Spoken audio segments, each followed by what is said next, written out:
si défectueux. Son père changeait de sujet, en parlant de la cérémonie de succession qui aura lieu le lendemain.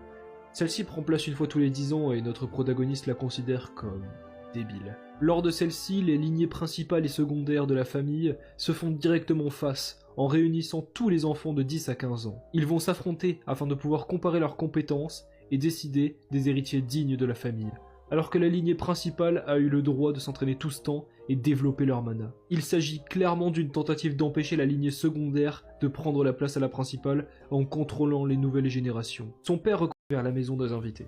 Il fut accueilli par Nina, qui lui a été assignée en tant que serviteur personnel. Elle lui paraît assez jeune, alors il lui demande son âge. Il se trouve qu'elle a 16 ans et vient tout juste de terminer sa formation. Eugène pense que cela a été voulu pour le discipliner s'il ose la gronder pour ses erreurs. Il demanda ensuite le moment lors duquel ses proches vont arriver. Ils seront là dans 4 jours au plus tard. Suite à cette réponse, Eugène souhaite directement voir le centre d'entraînement à la grande surprise de la servante.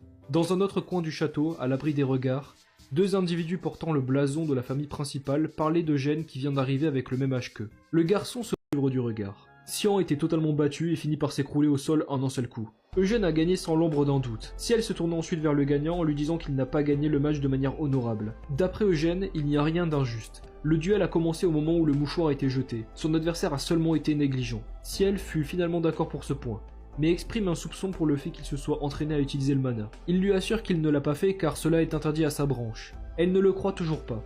Sans mana, il ne pourrait pas bouger de la sorte avec des poids. De plus, elle a remarqué le fait que même si son frère n'était pas négligent, il n'aurait pas pu parer ce coup.